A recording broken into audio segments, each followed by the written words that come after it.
ಎಲ್ರಿಗೂ ನಮಸ್ಕಾರ.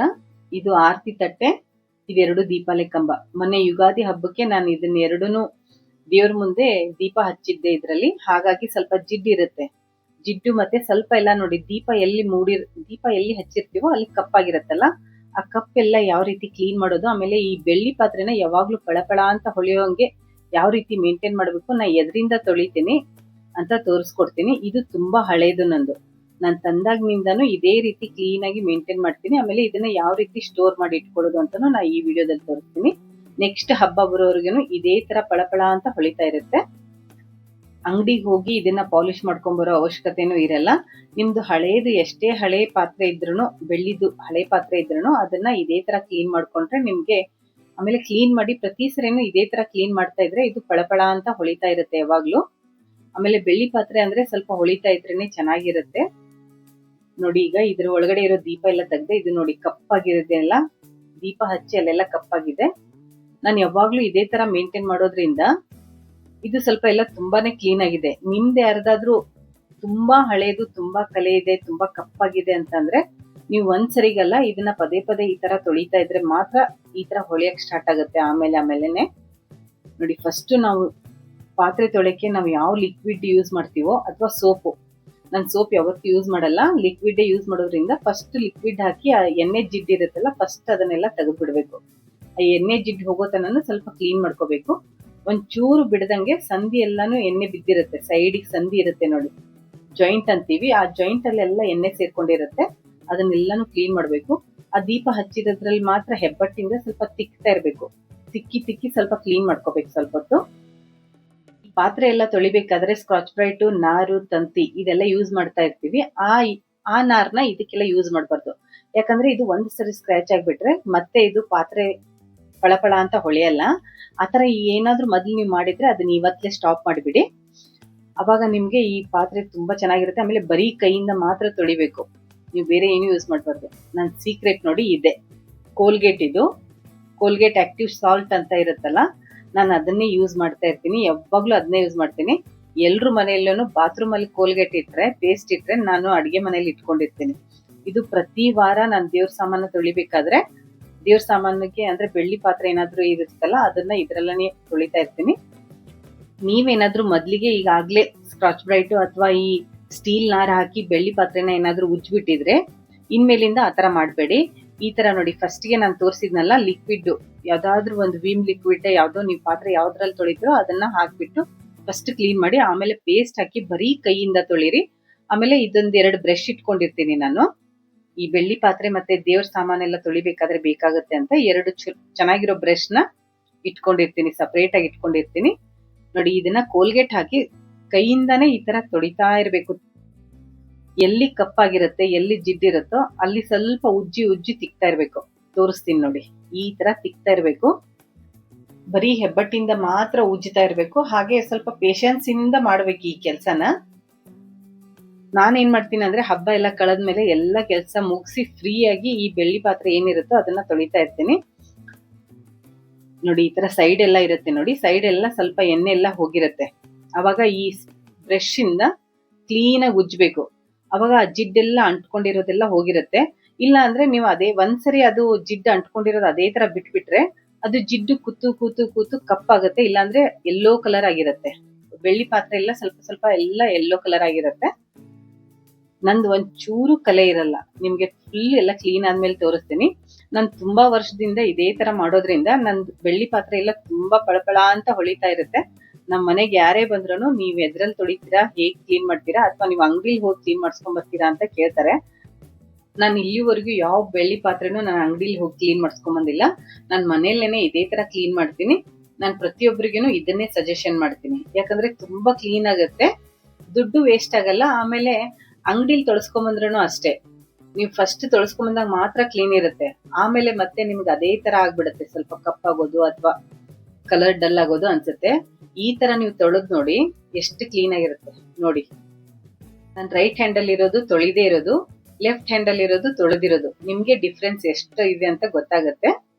ಈ ತರ ತೊಳೆದ್ಬಿಟ್ಟು ನಾನು ಮುಂದೆ ತೋರಿಸ್ತೀನಿ ಯಾವ ತರ ಇದನ್ನ ಪ್ಯಾಕ್ ಮಾಡಿ ಇಡ್ಬೇಕು. ಆಮೇಲೆ ಬೆಳ್ಳಿ ಪಾತ್ರೆಗೆ ಎಷ್ಟು ಗಾಳಿ ಬಡಿಯುತ್ತೋ ಅಷ್ಟು ಕಪ್ಪಾಗತ್ತೆ. ನಾವು ಗಾಳಿ ಆಡದಂಗೆ ಅದನ್ನ ನೀಟಾಗಿ ಕ್ಲೀನ್ ಮಾಡಿ ಇಮಿಡಿಯೇಟ್ ತೊಳೆದ ತಕ್ಷಣ ಅದನ್ನ ಪ್ಯಾಕ್ ಯಾವ ರೀತಿ ಮಾಡೋದು ಅಂತಾನು ನಾನು ಮುಂದೆ ತೋರಿಸ್ತೀನಿ. ನೋಡಿ ಎಷ್ಟು ಚೆನ್ನಾಗಿ ಕ್ಲೀನ್ ಆಗ್ತಾ ಇದೆ. ಬೆಳ್ಳಿ ಪಾತ್ರೆ ತೊಳೆಯೋದು ಅಂದ್ರೇನೆ ನನಗೆ ಒಂಥರ ಖುಷಿ, ಯಾಕಂದ್ರೆ ಅದು ಸ್ವಲ್ಪ ಉಜ್ಜಿದ್ರೆ ಸಾಕು ಕ್ಲೀನ್ ಆಗಿರುತ್ತೆ. ಇದು ನೋಡಿ, ಈಗ ದೀಪಾಲೆ ಕಂಬ ಇದು ಕಪ್ಪಾಗಿರುತ್ತೆ, ಆಮೇಲೆ ಎಣ್ಣೆನು ಸೋರಿರುತ್ತೆ ಸೈಡ್ಗೆಲ್ಲ. ಸ್ವಲ್ಪ ಎಣ್ಣೆ ಯಾಕೆ ಸೋರಿರುತ್ತೆ ಅಂದ್ರೆ ನಾವು ಈ ದೀಪಕ್ಕೆ ಬತ್ತಿ ಹಾಕ್ತಿವಿ ನೋಡಿ, ಆ ಬತ್ತಿ ತುಂಬಾ ದಪ್ಪ ಇದ್ರೂ, ತುಂಬಾ ದಪ್ಪ ಬತ್ತಿ ಮಾಡಿ ಹಾಕಿದ್ರೆ ಅದು ಎಣ್ಣೆ ಸೋರುತ್ತೆ. ಸ್ವಲ್ಪ ತಿಳುವಾಗಿ ಅಥವಾ ನೈಸಾಗಿ ಮಾಡಿ ಹಾಕ್ಬಿಟ್ರೆ ದೀಪನು ಚೆನ್ನಾಗಿ ಉರಿಯುತ್ತೆ, ಆಮೇಲೆ ನಿಧಾನಕ್ಕೆ ಉರಿಯುತ್ತೆ. ಆ ನಿಧಾನಕ್ಕೆ ಉರಿದಾಗ ಬೆಳ್ಳಿನೂ ಕಪ್ಪಾಗಲ್ಲ, ಆಮೇಲೆ ಎಣ್ಣೆನೂ ಸೋರಲ್ಲ.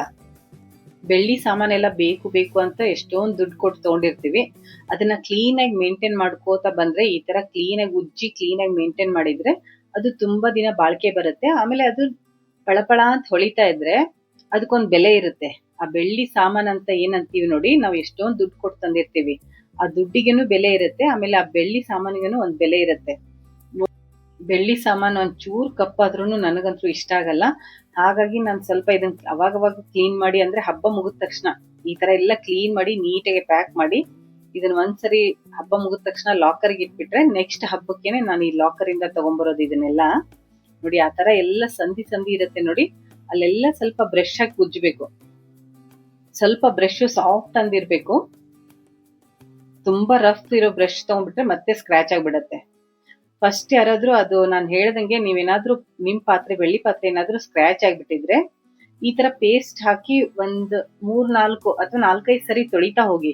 ನೀವು ಬರೀ ಇದರಿಂದನೇ ತೊಳಿತಾ ಇದ್ರೆ ಇದೇ ತರ ಶೈನಿಂಗ್ ಬರುತ್ತೆ, ಆಮೇಲೆ ನೀವು ಫಸ್ಟ್ ಅಂಗಡಿಯಿಂದ ತಂದಂಗ್ ಹೆಂಗಿರುತ್ತೋ ಅದೇ ತರ ಶೈನಿಂಗ್ ಇರುತ್ತೆ. ಹಬ್ಬ ಮುಗಿದ ತಕ್ಷಣ ನಾ ಈ ಬೆಳ್ಳಿ ಪಾತ್ರೆಗಳನ್ನೆಲ್ಲ ಈ ತರ ಕ್ಲೀನ್ ಮಾಡಿ ಒಂದ್ಸರಿ ಪ್ಯಾಕ್ ಮಾಡಿ ಎತ್ತಿಟ್ಬಿಟ್ರೆ ಹಬ್ಬ ನೆಕ್ಸ್ಟ್ ಬರೋ ಹಬ್ಬಕ್ಕೆ ನಾನು ಇದನ್ನೆಲ್ಲ ಮತ್ತೆ ತೊಳೆಯಲ್ಲ, ನಾನು ಡೈರೆಕ್ಟ್ ಹಾಗೆ ಯೂಸ್ ಮಾಡ್ತೀನಿ. ಯಾಕಂದ್ರೆ ತುಂಬಾ ಚೆನ್ನಾಗಿರುತ್ತೆ. ನಾನು ಈಗ ತೊಳೆದ ತಕ್ಷಣ ಯಾವ ತರ ಇಟ್ಟಿರ್ತೇನೋ ಅದೇ ತರ ಇರುತ್ತೆ, ಹಾಗಾಗಿ ನಾನು ಮತ್ತೆ ಮತ್ತೆ ಕ್ಲೀನ್ ಮಾಡಕ್ ಹೋಗಲ್ಲ. ಈಗ ನೋಡಿ ತೋರಿಸ್ತೀನಿ ಈ ದೀಪಾಲೆ ಕಂಬಕ್ಕೂ ಈ ದೀಪಾಲೆ ಕಂಬಕ್ಕೂ ಎಷ್ಟು ಡಿಫ್ರೆನ್ಸ್ ಆಗಿದೆ ಅಂತ.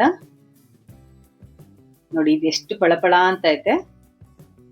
ಇದು ಸ್ವಲ್ಪ ಪರವಾಗಿಲ್ಲ, ಆದ್ರೆ ಸ್ವಲ್ಪ ಕಪ್ಪಾಗಿರುತ್ತೆ. ಆಮೇಲೆ ದೀಪ ಮೂಡ್ಸಿರ್ತೀವಲ್ಲ ಒಂದ್ ದಿನದ್ದೆಲ್ಲ ಒಂಥರ ಇರುತ್ತೆ, ಜಿಡ್ ಇರುತ್ತೆ ಸ್ವಲ್ಪ. ಇದ್ ನೋಡಿ ಎಷ್ಟು ಚೆನ್ನಾಗಿ ಕ್ಲೀನ್ ಆಗಿದೆ. ಈ ಸೈಡ್ಗೆಲ್ಲ ನೋಡಿ ನಾನು ಬ್ರಷ್ ಹಾಕಿ ತೊಳೆದಿರೋದ್ರಿಂದ ಅಲ್ಲಿ ಒಂದ್ ಸ್ವಲ್ಪ ಜಿಡ್ಡಾಗ್ಲಿ ಕಲೆ ಆಗ್ಲಿ ಏನೂ ಇರಲ್ಲ. ನೀವು ಒಂದ್ಸರಿ ಹಂಗೆ ಬಿಟ್ಬಿಟ್ರೆ ಅದೇನಾಗುತ್ತೆ ಅಂದ್ರೆ ಕೂತು ಕೂತು ಕೂತು ಅಲ್ಲೇ ಗಟ್ಟಿಯಾಗಿಬಿಟ್ಟಿರುತ್ತೆ. ಒಂದೇ ಸರಿ ಕ್ಲೀನ್ ಮಾಡಕ್ ಹೋದಾಗ ಅದು ಕ್ಲೀನ್ ಆಗಲ್ಲ, ಸ್ವಲ್ಪ ನಿಧಾನ ಕ್ಲೀನ್ ಮಾಡ್ತಾ ಮಾಡ್ತಾ ಹೋದಾಗ ಅದು ಕ್ಲೀನ್ ಆಗುತ್ತೆ.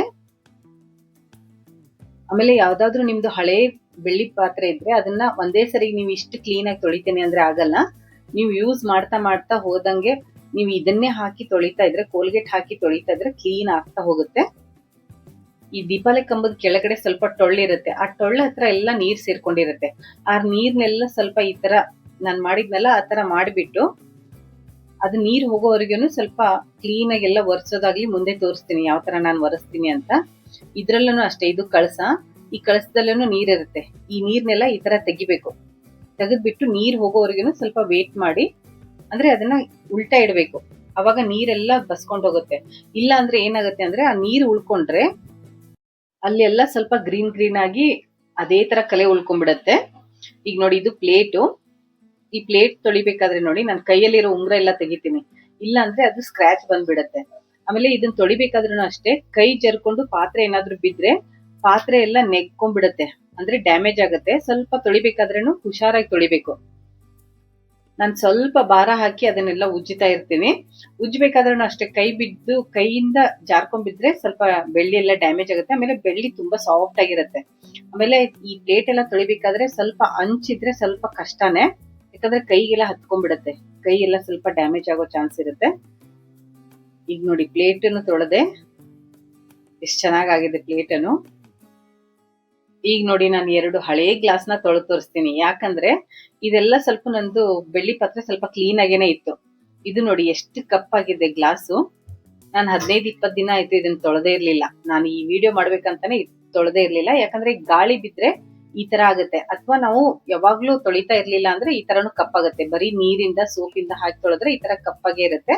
ನೀವು ಕೋಲ್ಗೇಟ್ ಹಾಕಿ ತೊಳಿತಾ ಇದ್ರೆ ಹೇಗ್ ಕ್ಲೀನ್ ಆಗುತ್ತೆ ಅಂತ ನಿಮ್ಗೆ ವ್ಯತ್ಯಾಸ ಗೊತ್ತಾಗುತ್ತೆ. ನೋಡಿ ಹಳೆ ಆ ಗ್ಲಾಸ್ಗೂ ಈ ಗ್ಲಾಸ್ಗೂ ನೋಡಿ ಕ್ಲೀನ್ ಆಯ್ತು. ಈಗ ನೋಡಿ ಗ್ಲಾಸ್ ಎಷ್ಟು ಪಳಪಳ ಅಂತ ಐತೆ ನೋಡಿ. ಬರೀ ಸೋಪ್ ಹಾಕಿ ತೊಳೆದ್ರೆ ಈ ತರ ಕ್ಲೀನ್ ಆಗಲ್ಲ.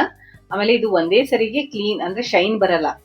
ನಾನು ಇನ್ನೂ ಒಂದ್ಸರಿ ಹಾಕಿ ತೊಳಿತೀನಿ ಈಗ, ಅಂದಾಗ ಮಾತ್ರ ಶೈನ್ ಬರುತ್ತೆ. ಅಂದ್ರೆ ನೀವು ತೊಳಿತಾ ಇರ್ಬೇಕು. ಒಂದ್ಸರಿ ತೊಳೆದೆ ನನ್ ಶೈನ್ ಬರ್ಲಿಲ್ಲ, ನಿಮ್ಮಷ್ಟು ಕ್ಲೀನ್ ಆಗ್ಲಿಲ್ಲ ಅಂತಂದ್ರೆ ಆಗಲ್ಲ. ನೀವು ಪ್ರತಿ ಸರಿನೂ ತೊಳಿತಾ ಇದ್ದಾಗ ಈ ತರ ಕೋಲ್ಗೇಟ್ ಹಾಕಿ ತೊಳಿದ್ರೆ ನಿಧಾನಕ್ಕೆ ಶೈನಿಂಗ್ ಬರ್ತಾ ಹೋಗುತ್ತೆ. ಆಮೇಲೆ ಒಂದ್ಸರಿ ಶೈನಿಂಗ್ ಬಂದ್ರೆ ನೀವು ಯಾವಾಗ್ಲೂ ಕೋಲ್ಗೇಟ್ ಯೂಸ್ ಮಾಡ್ತಾ ಇದ್ರೆ ಅದೇ ಶೈನಿಂಗ್ ಉಳ್ಕೊಂಡ್ಬಿಡುತ್ತೆ. ನೋಡಿ ಇದು ಗ್ಲಾಸ್ನು ತೊಳೆದೆ, 2 ಗ್ಲಾಸ್ನ ತೊಳೆದೆ. ಯಾವ ಕಲರ್ ಇದ್ದಿದ್ದು ಯಾವ ತರ ಆಗಿದೆ ನೀವೇ ನೋಡಿ. ಆಮೇಲೆ ಈ ಕೈ ನೋಡಿ, ತೊಳೆದು ತೊಳೆದು ಕೈ ಎಲ್ಲ ಗಲೀಜಾಗಿರುತ್ತೆ. ನಿಮ್ಗೆ ಇನ್ನೂ ಹತ್ತಿರದಿಂದ ತೋರಿಸ್ತೇನೆ.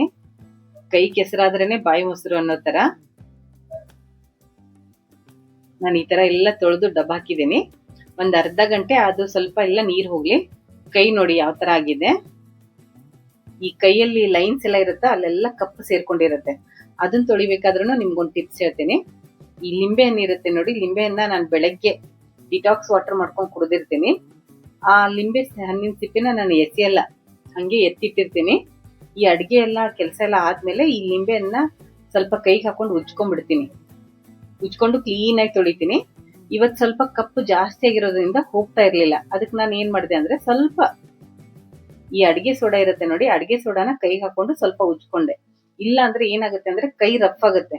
ಇದೆಲ್ಲ ಕ್ಲೀನ್ ಮಾಡಿರ್ತೀವಲ್ಲ, ಅದು ಕೈ ರಫ್ ಆಗುತ್ತೆ. ಆಮೇಲೆ ಸ್ವಲ್ಪ ಅಲ್ಲಲ್ಲೇ ಸ್ವಲ್ಪ ಬಿರುಕು ಬಿಟ್ಕೊಂಡಿರುತ್ತೆ. ಅದೆಲ್ಲ ಹೋಗ್ಲಿ, ಕೈ ಸ್ವಲ್ಪ ಸಾಫ್ಟ್ ಆಗ್ಲಿ ಅಂತ ಇದನ್ನ ಹಾಕಿ ತೊಳೆದ್ರೆ ಸಾಫ್ಟ್ ಆಗಿ ಮತ್ತೆ ಕ್ಲೀನ್ ಆಗಿರುತ್ತೆ. ಈಗ ತೋರಿಸ್ತೇನೆ ನೋಡಿ, ಕೈ ತೊಳೆದಾದ್ಮೇಲೆ ಯಾವ ತರ ಇರುತ್ತೆ ಅಂತ. ಸ್ವಲ್ಪ ಉಳ್ಕೊಂಡಿರುತ್ತೆ, ಪರವಾಗಿಲ್ಲ. 1-2 ಸರಿ ಮತ್ತೆ ಪಾತ್ರೆ ತೊಳೆದಾಗ ಅದು ಹೋಗ್ಬಿಡುತ್ತೆ. ಆದ್ರೆ ಕೈ ಮಾತ್ರ ಸಾಫ್ಟ್ ಆಗಿರುತ್ತೆ. ಕೈ ಕಪ್ಪಾದ್ರೂ ಚಿಂತೆ ಇಲ್ಲ. ಬೆಳ್ಳಿ ಪಾತ್ರೆ ಎಲ್ಲ ಪಳಪಳ ಅಂತ ಹೊಳಿತಾ ಇದೆಯಲ್ಲ, ಅದೇ ಒಂಥರ ಖುಷಿ ಅನ್ಸುತ್ತೆ. ಅದು ಗಾದೆನೂ ಸುಳ್ಳಾಗಲ್ಲ, ಕೈ ಕೆಸರಾದ್ರೇನೆ ಬಾಯಿ ಮೊಸರು ಅಂತ. ಕೈ ಕಪ್ಪಾದ್ರೂ ಚಿಂತೆ ಇಲ್ಲ ಅಂತ ನಾನು ಎಷ್ಟು ಕ್ಲೀನ್ ಮಾಡ್ಕೋತೀನಲ್ಲ, ಇದೆಲ್ಲ ಕ್ಲೀನ್ ಆದಾಗ ಇದ್ರದ್ದು ಖುಷಿ ಇರುತ್ತಲ್ಲ, ಆ ಖುಷಿನೇ ಬೇರೆ. ಆ ಖುಷಿ ಒಂಥರ ಮನ್ಸಿಗೆ ಒಂಥರ ಏನೋ ನೆಮ್ಮದಿ. ನಾನು ಈಗ ಶೋರೂಮ್ ಇಂದ ಈ ಬೆಳ್ಳಿ ಪಾತ್ರೆ ಎಲ್ಲ ತಗೊಂಡ್ ಬಂದಿದ್ದೇನೇನೋ ಅನ್ನೋ ತರಾನೇ ಇರುತ್ತೆ ನನಗೆ ಫೀಲ್ ಯಾವಾಗ್ಲೂ. ನೋಡಿ ಈ ತರ ಒಂದ್ ಕಾಟನ್ ಬಟ್ಟೆ 20 ನಿಮಿಷ ಈ ತರ ಇಟ್ಟಿರ್ತೀನಿ. ತೊಳೆದಾದ್ಮೇಲೆ ಒಂದ್ ಕಾಟನ್ ಬಟ್ಟೆನ ತಗೊಂಡು ಈ ತರ ಎಲ್ಲ ಚೆನ್ನಾಗಿ ಇದನ್ನ ಕ್ಲೀನ್ ಮಾಡ್ತೀನಿ. ಒಂದ್ ಚೂರು ನೀರು ಉಳಿಬಾರ್ದು. ಈ ಕಳಸ ಇದೆ ನೋಡಿ, ಕಳಸದಲ್ಲಿ ಗ್ಯಾಪ್ ಇರುತ್ತೆ, ಒಳಗಡೆ ಎಲ್ಲ ಗ್ಯಾಪ್ ಇರುತ್ತಲ್ಲ, ಅಲ್ಲೆಲ್ಲ ನೀರ್ ಹೋಗಿರುತ್ತೆ. ಆ ನೀರ್ನೆಲ್ಲ ಯಾವ ತರ ಕ್ಲೀನ್ ಮಾಡ್ತೀನಿ ಅಂತ ತೋರಿಸ್ತೀನಿ ನೋಡಿ. ಈಗ ಈ ಬಟ್ಟೆ ಇರುತ್ತೆ ನೋಡಿ, ಬಟ್ಟೆದು ತುದಿನ ಸ್ವಲ್ಪ ಶಾರ್ಪ್ ಮಾಡ್ಕೊಂಡು ಈ ತರ ಶಾರ್ಪ್ ಮಾಡ್ಕೊಂಡು ಇದನ್ನ ನಿಧಾನಕ್ಕೆ ಒಳಗ್ ಹಾಕ್ಬೇಕು. ಇದನ್ನ ನಿಧಾನಕ್ಕೆ ಒಳಗ್ ಹಾಕಿ ನಿಧಾನಕ್ಕೆ ತಿರುಗಿಸ್ತಾ ಇದ್ರೆ ಅದು ಒಳಗಡೆ ಹೋಗಿ, ಒಳಗಡೆ ಎಲ್ಲ ನೀರಿದ್ರೆ ಆ ಬಟ್ಟೆಗೆಲ್ಲ ನೀರ್ ಅಂಟ್ಕೊಂಡ್ ಬಂದ್ಬಿಡತ್ತೆ. ಆಮೇಲೆ ಒಂದ್ 10 ನಿಮಿಷ ಇದನ್ನ ಹಾಗೆ ಆಚೆ ಇಡ್ತೀವಲ್ಲ, ಅವಾಗ ಅದು ಇನ್ನೂ ಡ್ರೈ ಆಗ್ಬಿಡತ್ತೆ. ಈ ತರ ತೆಗಿತಾ ಇರ್ತೀನಿ. ಅದ್ರ ಒಳಗಡೆ ಏನಾದ್ರೂ ನೀರಿದ್ರೆ ಈ ತರ 1-2-3 ಸರಿ ಮಾಡ್ಬಿಟ್ರೆ ಅದ್ರಲ್ಲಿರೋ ನೀರೆಲ್ಲ ಆಚೆ ಬಂದ್ಬಿಡತ್ತೆ. ಅಂದ್ರೆ ಅದು ಒಳಗಡೆ ಒದ್ದೆ ಇದ್ರೂ ಅದೆಲ್ಲ ಡ್ರೈ ಆಗ್ಬಿಡತ್ತೆ. ಈ ಎಲ್ಲಾ ಬೆಳ್ಳಿ ಸಾಮಾನ ನಾನು ಈ ಬಟ್ಟೆಯಿಂದ ಒರೆಸಿ ಒಂದ್ 10 ನಿಮಿಷ ಗಾಳಿ ಆಡ್ಲಿ ಅಂತ ಹಾಗೆ ಬಿಡ್ತೀನಿ. ಅದಾದ್ಮೇಲೆ ಇದನ್ನ ಯಾವ ತರ ಪ್ಯಾಕ್ ಮಾಡಿ ಇಡೋದು ಅಂತಾನು ತೋರಿಸ್ತೀನಿ. ಆಮೇಲೆ ನೀವ್ ಅನ್ಕೋಬಹುದು ಇದೆಲ್ಲ ಹೊಸದಿದೆ, ಇವ್ರೇನೋ ವಿಡಿಯೋ ಸಂಬಂಧ ಈ ತರ ಮಾಡ್ತಾ ಇದಾರೆ ಅಂತ. ಇದ್ರ ಮೇಲೆ ಡೇಟ್ ಇದೆ. ದೀಪಾವಳಿ ಕಂಬಿದೆಯಲ್ಲ, ಅದ್ರ ಮೇಲೆ ಡೇಟ್ ಇದೆ, ಯಾವ ಇಯರ್ದು ಅಂತ. ಅದನ್ನ ನಾನು ಆಮೇಲೆ ಕೊನೆಯಲ್ಲಿ ತೋರಿಸ್ತೀನಿ. ಈ ಆರತಿ ತಟ್ಟೆ ನನಗೆ ತವ್ರ ಮನೆ ಕಡೆಯಿಂದ ಗಿಫ್ಟ್ ಆಗಿ ಕೊಟ್ಟಿದ್ದಾರೆ. ಯಾವಾಗ ಅಂದ್ರೆ ಮಂಗಳಗೌರಿ ಪೂಜೆ ಮುಗಿಸ್ತೀವಲ್ಲ ಅವಾಗ ಕೊಟ್ಟಿರೋದು. ಆಲ್ಮೋಸ್ಟ್ 18-19 ವರ್ಷ ಆಯ್ತು. ನಾನು ಅವತ್ತಿಂದನೂ ಇದೇ ತರ ಕ್ಲೀನ್ ಆಗಿ ತೊಳ್ಕೊಂಡು ಮೇಂಟೈನ್ ಮಾಡ್ಕೊಂಡು ಬಂದಿದ್ದೀನಿ. ಆಮೇಲೆ ಈ ದೀಪಾವಳಿ ಕಂಬ ನೋಡಿ, ಇದು ಆಲ್ಮೋಸ್ಟ್ 24 ಇಯರ್ಸ್ ಆಯ್ತು ಇದನ್ನ ತಗೊಂಡಂದ್ರೆ ಇದು ಗಿಫ್ಟ್ ಆಗಿ ಬಂದಿರೋದು. ಇದನ್ನು ಅವತ್ತಿಂದನೂ ಅಷ್ಟೇ ಇದೇ ತರ ಕ್ಲೀನ್ ಮಾಡಿ ಮೇಂಟೈನ್ ಮಾಡ್ಕೊಂಡು ಇಲ್ಲಿ ತನಕ ತಗೊಂಡ್ಬಂದಿದ್ದೀನಿ. ಯಾರಾದ್ರೂ ನೋಡಿದ್ರೆ ಈಗ ತಂದಿಟ್ಟಿದ್ದೇನೇನೋ ಶೋರೂಮ್ ಇಂದ ಅಥವಾ ಅಂಗಡಿಯಿಂದ ಈಗ ತಂದಿಟ್ಟಿದ್ದೇನೇನೋ ಅನ್ನೋ ತರಾನೇ ಇರುತ್ತೆ. ಪ್ರತಿ ಸರಿನೂ ನಾನು ಇಷ್ಟು ಕ್ಲೀನ್ ಮಾಡೇನೆ ಇಡೋದು. ನನ್ನ ಹತ್ರ ಬೆಳ್ಳಿ ಐಟಮ್ಸ್ ಇರೋದೆಲ್ಲಾನು ಅಷ್ಟೇ ಇದೇ ತರ ನೀಟಾಗಿ ಕ್ಲೀನ್ ಆಗಿರುತ್ತೆ. ಈಗ ಅಂಗಡಿಯಿಂದ ತಂದು ಇಡ್ತಾ ಇದ್ದೀನೇನೋ ಅನ್ನೋ ತರಾನೇ ಇರುತ್ತೆ. ಯಾರಾದ್ರೂ ಫಸ್ಟ್ ಟೈಮ್ ನಾನು ಯೂಟ್ಯೂಬ್ ಚಾನೆಲ್ ನೋಡ್ತಾ ಇದ್ರೆ ಸಬ್ಸ್ಕ್ರೈಬ್ ಮಾಡ್ಕೊಂಡು ನೋಡಿ. ಹಾಗೆ ಇದ್ರಲ್ಲಿ ನಾನು ಲಿಂಬೆಯನ್ನು ಹಾಕಿ ಕೈ ತೊಳೆಯೋದು ಟಿಪ್ಸ್ ಹೇಳಿದ್ದೀನಿ. ಆ ಟಿಪ್ಸ್ ಎಲ್ಲ ನಿಮ್ಗೆ ಹೇಗ್ ಅನಿಸ್ತು, ಆಮೇಲೆ ಈ ಪಾತ್ರೆ ತೊಳೆಯೋ ಟಿಪ್ಸ್ ಅನ್ನು ನಿಮ್ಗೆಲ್ಲ ಹೇಗ್ ಅನಿಸ್ತು. ಒಂದು ಕೋಲ್ಗೇಟ್ ಅಂದ್ರೆ ಒಂದ್ 20 ರೂಪಾಯಿ ಕೋಲ್ಗೇಟ್ ನ ತಗೊಂಡ್ ತೊಳೆದ್ರೆ ನಮ್ಗೆ 1 ರೂಪಾಯಿನೂ ಖರ್ಚಾಗಲ್ಲ. ಒಂದ್ಸರಿ ನಾನು ಈ ಪಾತ್ರೆನ ತೊಳೆದ್ರೆ ನನಗೆ 1 ರೂಪಾಯಿಂದ 2 ರೂಪಾಯಿ ಅಷ್ಟೇ ಖರ್ಚಾಗತ್ತೆ. ಅದು ಎಷ್ಟೋ ದಿನ ಬರುತ್ತೆ ಒಂದು ಕೋಲ್ಗೇಟ್ ತಂದಿಟ್ರೆ. ಇದೆಲ್ಲ ಟಿಪ್ಸ್ ನಿಮ್ಗೆ ಹೇಗ್ ಅನಿಸ್ತು ಅಂತ ಹೇಳ್ಬೇಕು. ಒಂದ್ ಕಮೆಂಟ್ ಅಲ್ಲಿ ತಿಳಿಸಿ ನನ್ಗೆ ಹೇಗ್ ಅನ್ಸುತ್ತೆ ಅಂತ. ಇದೆರಡು ಗ್ಲಾಸ್ ನೋಡಿ ಆಲ್ಮೋಸ್ಟ್ ನಾನ್ ತಗೊಂಡಿದ್ದನ್ನ 15 ಇಯರ್ಸ್ ಆಯ್ತು. ಮಕ್ಕಳಿಗೆ ಇದ್ರಲ್ಲಿ ಹಾಲು ಕೊಡ್ಬೇಕು ಅಂತ ಆಯುರ್ವೇದಿಕ್ ಅಲ್ಲಿ ಹೇಳ್ತಾರೆ, ಬೆಳ್ಳಿ ಗ್ಲಾಸ್ ಅಲ್ಲಿ ಹಾಲು ಕೊಡ್ಬೇಕು ಅಂತ. ಅದಕ್ಕೋಸ್ಕರ ಇದನ್ನ 2 ಗ್ಲಾಸ್ ತಗೊಂಡಿದ್ದೇನೆ. ಮಕ್ಕಳು ಚಿಕ್ಕವ್ರು ಇರುವಾಗ ನಾನು ಬರ್ತಡೇ ಎಲ್ಲ ಮಾಡ್ತಾ ಇರ್ಲಿಲ್ಲ. ಆ ಬರ್ತಡೇ ನೆನಪಿಗೆ ಅಂತ ನಾನು ಈ ತರ ಗ್ಲಾಸು ಏನಾದ್ರೂ ಒಂದು ಸಾಮಾನ್ ತಗೊಂಡ್ಬಿಡ್ತಿದ್ದೆ. ಅದು ಯೂಸ್ ಅನ್ನು ಆಗತ್ತೆ, ನಮ್ಗೆ ಏನಾದ್ರೂ ಒಂದು ಇನ್ವೆಸ್ಟ್ಮೆಂಟ್ ಅನ್ನು ಆಗತ್ತೆ ಅಂತ. ನೋಡಿ ಈ ತರ ಚೆಕ್ ಮಾಡ್ಬೇಕು, ಒಳಗಡೆ ನೀರ್ ಇದೆಯೋ ಇಲ್ಲ ಅಂತ ಈ ತರ ಚೆಕ್ ಮಾಡಿದಾಗ ಗೊತ್ತಾಗತ್ತೆ. ಆತರ ಏನಾದ್ರೂ ಮತ್ತೆ ನೀರ್ ಅನ್ಸ್ತು ಅಂದ್ರೆ ಸ್ವಲ್ಪ ಇದನ್ನ ಇನ್ನೊಂದ್ಸರಿ ಕ್ಲೀನ್ ಮಾಡ್ಕೋಬೇಕು. ಈ ತರ ಎಲ್ಲ ಕ್ಲೀನ್ ಆದ್ಮೇಲೆ ನಾನು ಒಂದ್ 10 ನಿಮಿಷ ಇದನ್ನ ಸ್ವಲ್ಪ ಗಾಳಿ ಎಲ್ಲಿ ಬರುತ್ತೋ ಅಲ್ಲಿ ಎತ್ತಿಡ್ತೀನಿ. ಇದು ಸ್ವಲ್ಪ ಎಲ್ಲ ಗಾಳಿ ಅಂದ್ರೆ ತುಂಬಾ ಹೊತ್ತು ಬಿಡಬಾರ್ದು. ಇದನ್ನೆಲ್ಲ ತೊಳೆದಾದ್ಮೇಲೆ ತುಂಬಾ ಹೊತ್ತನ್ನು ಬಿಡಬಾರ್ದು. ಒಂದ್ 15ರಿಂದ 20 ನಿಮಿಷ ಟೊಳ್ಳಿರುತ್ತೆ ನೋಡಿ, ಆ ಟೊಳ್ಳನ್ನ ಈ ತರ ಅಲ್ಲಿ ನನ್ಗೆ ವಿಂಡೋ ಇದೆ, ಆ ವಿಂಡೋ ಇಂದ ಸ್ವಲ್ಪ ಗಾಳಿ ಬರುತ್ತೆ. ಆ ವಿಂಡೋಗೆ ಸ್ವಲ್ಪ ಆ ಕಡೆ ಮುಖ ಮಾಡಿ ಈ ತರ ಎಲ್ಲ ಇಡ್ತೀನಿ. ಅವಾಗ ಅದು ಸ್ವಲ್ಪ ಡೈರೆಕ್ಟ್ ಗಾಳಿ ಬಡಿಯುತ್ತೆ, ಅದು ಒಳಗಡೆ ಏನಾದ್ರೂ ಹಸಿ ಇದ್ರೆ ಅಂತ ಅಷ್ಟೇ. ಅದೆಲ್ಲ ಕ್ಲೀನ್ ಆಗ್ಲಿ, ಇದೆಲ್ಲ ಸ್ವಲ್ಪ ಡ್ರೈ ಆಗ್ಲಿ ಅಂತ ಇಡ್ತೀನಿ. ಒಂದ್ 10ರಿಂದ 15 ನಿಮಿಷ ಅಷ್ಟೇ. ಇದನ್ನ ತೊಳೆದ ತಕ್ಷಣ ತುಂಬಾ ಹೊತ್ತನ್ನು ಬಿಡೋದು ಬೇಡ. ನಾನು ಈಗ ತೊಳೆದಿದ್ದೀನಿ, ಸಾಯಂಕಾಲ ಪ್ಯಾಕ್ ಮಾಡಿ ಇಡ್ತೀನಿ ಅಥವಾ ನಾಳೆ ಪ್ಯಾಕ್ ಮಾಡಿ ಇಡ್ತೀನಿ ಅಂದ್ರೆ ನಿಮ್ ಮತ್ತೆ ಅದೇ ತರ ಆಗ್ಬಿಡುತ್ತೆ, ಕಪ್ಪಾಗ್ಬಿಡತ್ತೆ. ಈಗ ನೋಡಕ್ ಚೆನ್ನಾಗಿದ್ರು ನೀವು ಪ್ಯಾಕ್ ಮಾಡಿ ಇಟ್ಟಾದ್ಮೇಲಾದ್ರೂ ಕಪ್ಪಾಗತ್ತೆ. ಮತ್ತೆ ನೋಡಿ ಇದು ಇನ್ನೊಂದು ಕಾಟನ್ ಬಟ್ಟೆನ ತಗೊಂಡು ಸ್ವಲ್ಪ ಒರೆಸ್ತಾ ಇದ್ದೀನಿ. ಆ ಗಾಳಿ ಜೊತೆ ಏನಾದ್ರೂ ಧೂಳೆಲ್ಲ ಬಂದಿರತ್ತೆ ಅಂತ ಇನ್ನೊಂದ್ಸರಿ ಕ್ಲೀನ್ ಮಾಡಿ ಇದನ್ನೆಲ್ಲ ಹೇಗ್ ಪ್ಯಾಕ್ ಮಾಡೋದಂತಾನು ಈಗ ತೋರಿಸ್ತೀನಿ ನೋಡಿ. ಇದಿಷ್ಟು ಪಾತ್ರೆನ ತೊಳೆದು ಕ್ಲೀನ್ ಮಾಡಿ ಪ್ಯಾಕ್ ಮಾಡ್ಬೇಕಂದ್ರೆ ನಿಮ್ಗೆ 1.5 ಗಂಟೆ ಬೇಕಾಗತ್ತೆ. ಒಂದ್ಸರಿ ನಾವು ಇಷ್ಟು ಕೆಲಸ ಮಾಡ್ಬಿಟ್ರೆ ನೆಕ್ಸ್ಟ್ ಹಬ್ಬ ಬರೋವರೆಗೂ ನೆಮ್ಮದಿಯಾಗಿರ್ಬೋದು. ಆಮೇಲೆ ಹಬ್ಬ ಬಂತು ನಾಳೆ ಕ್ಲೀನ್ ಮಾಡ್ಕೋಬೇಕನ್ನೋ ಅವಶ್ಯಕತೆನೂ ಇರಲ್ಲ. ನೀವು ಹಬ್ಬದ ದಿನಾನೇ ಇದನ್ನೆಲ್ಲ ತೆಗೆದ್ಬಿಟ್ಟು ಹಾಗೆ ಜೋಡಿಸ್ಕೊಂಡು ಯೂಸ್ ಮಾಡ್ಕೋಬಹುದು. ಈಗ ಗಣೇಶನೆಲ್ಲ ತೋರಿಸಿದ್ನಲ್ಲ, ಗಣೇಶ ಮತ್ತೆ ಈ ಕಾಮಾಕ್ಷಿ ದೀಪ ಮತ್ತೆ ಇದು ಬಟ್ಲು, ನೈವೇದ್ಯ ಮಾಡೋ ಬಟ್ಲು ಇದು. ಇದನ್ನೆಲ್ಲ ನಾನು ಲಾಸ್ಟ್ ವರಮಹಾಲಕ್ಷ್ಮಿ ಹಬ್ಬಕ್ಕೆಲ್ಲ ಯೂಸ್ ಮಾಡಿ ತೊಳೆದು ಕ್ಲೀನ್ ಮಾಡಿ, ಹಬ್ಬ ಆದ್ಮೇಲೆ ತೊಳೆದು ಕ್ಲೀನ್ ಮಾಡಿ ಎತ್ತಿಟ್ಟಿರೋದು. ಅವತ್ತಿಂದನೂ ನಾನು ಇವತ್ತೇ ತೆಗ್ದಿರೋದು ಇದೆಲ್ಲ. ಈ ಯುಗಾದಿ ಹಬ್ಬಕ್ಕೆ ನಾನು ತೆಗ್ದಿರೋದು. ಅದೇ ತರ ಕ್ಲೀನ್ ಆಗಿರುತ್ತೆ.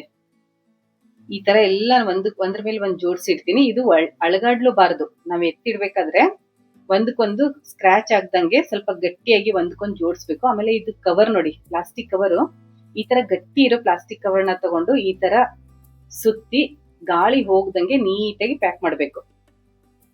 ಆತರ ಪ್ಯಾಕ್ ಮಾಡಿದಾಗ ಮಾತ್ರ ನಿಮ್ಗೆ ನೀಟಾಗಿರುತ್ತೆ. ಆಮೇಲೆ ಇದು ನೋಡಿ ಲಕ್ಷ್ಮಿದು ಮುಖವಾಡ, ಇದು ವರಮಹಾಲಕ್ಷ್ಮಿಗೆ ಮಾತ್ರ ಯೂಸ್ ಮಾಡ್ತೀನಿ. ಇದು ಅವತ್ತು ಕ್ಲೀನ್ ಮಾಡಿ ಎತ್ತಿಟ್ಟಿರೋದು. ಈ ತರ ಕವರ್ ಅಲ್ಲೇನೆ ಹಾಕಿ ನೀಟಾಗಿ ಇಟ್ಬಿಡ್ತೀನಿ. ನಾನು ಅವಾಗ್ಲೇ ಹೇಳಿದೆ ಇದ್ರ ಮೇಲೆ ದೀಪಾವಳಿ ಕಂಬದ ಮೇಲೆ ಡೇಟ್ ಇದೆ, ತೋರಿಸ್ತೀನಿ ಅಂತ. 2/12/2001 ಅಂತ ಇದೆ ಅದ್ರ ಮೇಲೆ. ಯಾವ ಇಯರ್ದು ಅಂದ್ರೆ 2001, ಅಂದ್ರೆ ಇವತ್ತಿಗೆ 24 ವರ್ಷ ಆಯ್ತು. ಅಂದ್ರೆ ಡಿಸೆಂಬರ್ ಅಲ್ಲಿ ಗಿಫ್ಟ್ ಆಗಿರೋದು, ಅದು ನಮ್ಗೆ ಗಿಫ್ಟ್ ಬಂದಿರೋದು ನೋಡಿ. 2/12/2001. ನೀವೆಲ್ರೂ ಅನ್ಕೊಂಡಿರ್ತೀರಾ ಇದು ಹೊಸಾದೇ ತಂದು ಇವ್ರು ತೊಳೆದು ತೋರಿಸ್ತಾ ಇದ್ದಾರೆ ಅಂತ. ನಾನು ಇದೆಲ್ಲ ತಗೊಂಡು ತುಂಬಾ ದಿನ ಆಯ್ತು, ಅಂದ್ರೆ ಗಿಫ್ಟ್ ಕೊಟ್ಟಿರೋದು ತುಂಬಾ ದಿನ ಆಯ್ತು. ಇದೆಲ್ಲ ಇದೇ ತರ ಯೂಸ್ ಮಾಡ್ತಾ ಇರ್ತೀನಿ ನೋಡಿ. ಈ ತರ ಗಟ್ಟಿ ಇರ್ಬೇಕು ಪ್ಲಾಸ್ಟಿಕ್, ಗಾಳಿ ಹೋಗ್ಬಾರ್ದು. ಈ ತರ ಗಟ್ಟಿ ಇದ್ದಾಗ ಮಾತ್ರ ಇದೆಲ್ಲ ಕ್ಲೀನ್ ಆಗಿರುತ್ತೆ. ನೀವು ಪ್ಲಾಸ್ಟಿಕ್ ಯೂಸ್ ಮಾಡಲ್ಲ, ನಾವು ಪ್ಲಾಸ್ಟಿಕ್ ನ ಅವಾಯ್ಡ್ ಮಾಡ್ತೀವಿ ಅಂದರು, ವೈಟ್ ಕಲರ್ ಪೇಪರ್ ವೇಸ್ಟ್ ಇರುತ್ತಲ್ಲ ವೈಟ್ ಕಲರ್ದು, ಅದನ್ನ ನೀಟಾಗಿ ಸುತ್ತಿ ಕ್ಲೀನ್ ಆಗಿ ಇಟ್ಕೋಬಹುದು. ಆದ್ರೆ ಗಾಳಿ ಮಾತ್ರ ಅದಕ್ಕೆ ತಾಗಬಾರ್ದು. ಗಾಳಿ ತಾಗಿದ್ರೆ ಮತ್ತೆ ಬೆಳ್ಳಿ ಎಲ್ಲ ಕಪ್ಪಾಗತ್ತೆ. ಆತರ ಎಲ್ಲ ಪ್ಲಾಸ್ಟಿಕ್ ಕವರ್ ಅಲ್ಲಿ ಹಾಕಿ ನಾನು ಮತ್ತೆ ಈ ಕವರ್ ಅಲ್ಲೂ ಹಾಕ್ತೀನಿ. ಮತ್ತೆ ಇದಕ್ಕೆ ಇನ್ನೂ ಒಂದು ಕವರ್ನ ಹಾಕಿ ಇದನ್ನೆಲ್ಲ ಹಬ್ಬ ಆದ ತಕ್ಷಣ ಇಷ್ಟು ಕ್ಲೀನ್ ಮಾಡಿ ನಾನು ಲಾಕರ್ ಅಲ್ಲಿ ಇಟ್ಬಿಟ್ರೆ ನೆಕ್ಸ್ಟ್ ಹಬ್ಬ ಬಂದಾಗ ಮಾತ್ರ ಲಾಕರ್ ಇಂದ ತಗೊಂಡ್ಬರ್ತೀನಿ. ನಾನು ಯಾವ ತರ ಕ್ಲೀನ್ ಮಾಡೋದನ್ನ ತೋರಿಸ್ಕೊಟ್ಟಿದ್ದೇನೋ, ನೀವು ನಿಮ್ ಬೆಳ್ಳಿ ಪಾತ್ರೆನ ಇದೇ ತರ ಕ್ಲೀನ್ ಮಾಡ್ತಾ ಹೋಗಿ. ಅದು ಒಂದೇ ಸರಿಗೆ ಆಗಲ್ಲ ಅಂತ ನಾನು ಫಸ್ಟಿಗೆ ಹೇಳಿದ್ದೇನೆ. ನೀವು ಕ್ಲೀನ್ ಪ್ರತಿ ಸರಿನೂ ಪೂಜೆಗಿಟ್ಟಾಗ ಈ ತರ ಕ್ಲೀನ್ ಮಾಡ್ತಾ ಹೋದ್ರೆ ಅದು ನಿಧಾನಕ್ಕೆ ಕ್ಲೀನ್ ಆಗ್ತಾ ಶೈನಿಂಗ್ ಬರುತ್ತೆ.